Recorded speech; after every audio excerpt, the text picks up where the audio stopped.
Hello दोस्तों, तो इस वीडियो में मैं एक खास बात आपके साथ शेयर करना चाहता हूँ। मेरे साथ एक पोस्ट साझा किया गया। पेज का नाम था the satirical Dhruv, user name था अ बैड इंजीनियर। पोस्ट को देखकर लगा कि एक बुरा इंजीनियर एक अच्छा इकोनॉमिस्ट हो सकता है, या फिर यूं कहें कि एक वामपंथी इकोनॉमिस्ट ही सच्चा इकोनॉमिस्ट हो सकता है। मैंने उसके सारे पोस्ट खंगाले उस पेज के, तो पता चला कि ये सरकार को अपोज करने में कोई कोर कसर नहीं छोड़ता, और सरकार को अपोज करते करते ये भारतीय सेना को भी डिफेम कर सकता है, देश को भी डिफेम कर सकता है। ये कैसा बंदा है? पता चल गया कि सारे आजकल जो ध्रुव नाम से जो अकाउंट्स हैं, जो सक्रिय हैं, वो कहीं ना कहीं इन सारे कामों में लिप्त क्यों पाए जाते हैं।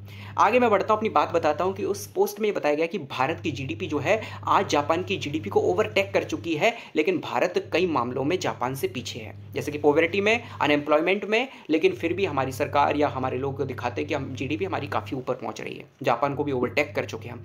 और वो पोस्ट ये बताते हुए कर रहा है, ये दिखाना चाह रहा है कि हम जो है जापान से कितना पीछे हैं, हर मामले में पीछे हैं। हम राशन से देशवासियों का पेट भर रहे हैं, हमारी गरीबी रेखा हमारी ज़्यादा है, हमारी बेरोज़गारी ज़्यादा है। इन सब चीज़ों को बताने के साथ साथ वो ये चीज़ छुपा रहा है, वो ये चीज़ नहीं बता रहा और देश के लोगों को मिसगाइड कर रहा है कि आज हम जिस अवस्था में हैं वो 1947 के बाद से विकसित होना शुरू हुई है। यानी हमारी देश की जो कंपैरिजन है वो 1947 के बाद से शुरू होता है, और आज हम जिस स्थिति में पहुँचे हैं वो एक बहुत सराहनीय स्थिति है और अन्य देशों के कंपैरिजन में बहुत आगे। वो ये बताना भूल जाता है कि वो जो पर कैपिटा इनकम शो कर रहा है कि आज जापान की पर कैपिटा इनकम $33,950 है और भारत की $2,878 है।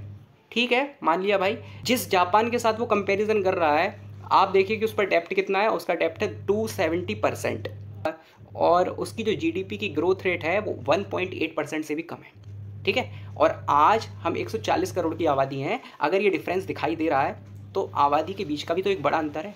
वो क्यों नहीं शो करना चाहते? यही तो है प्रोपोगेंडा, यही तो है देश विरोधी चीज़ों को, देश को डिफेम करने का प्रयास। आज हम विभिन्न मोर्चों पर लड़ रहे हैं, आतंकवाद से लड़ रहे हैं, पर्यावरण समस्याओं से लड़ रहे हैं, युद्ध से लड़ रहे हैं। इन सारी समस्याओं में देश बुराइयों के खिलाफ एकजुट हो, एक साथ खड़ा हो। हमारी वर्तमान सरकार काफ़ी अच्छा कार्य कर रही है, और बहुत सारी जो अविकसित चीज़ें थी उनसे हम विकास की ओर आ चुके हैं। हम निरंतर जो है एक अच्छी अर्थव्यवस्था की ओर बढ़ रहे हैं, और आने वाला जो समय है उसमें हम बहुत अच्छे समय में जाने वाले हैं। लेकिन ऐसे लोग डिफेम करके इन चीज़ों को, देश के गौरव को गिरा रहे हैं, देश को क्षति पहुंचा रहे हैं। जो हम एकजुट होकर खड़े होकर देश के विकास के लिए प्रयास कर रहे हैं उसको कुंठा से भर रहे हैं। तो ऐसे लोगों से सजग रहें, सावधान रहें।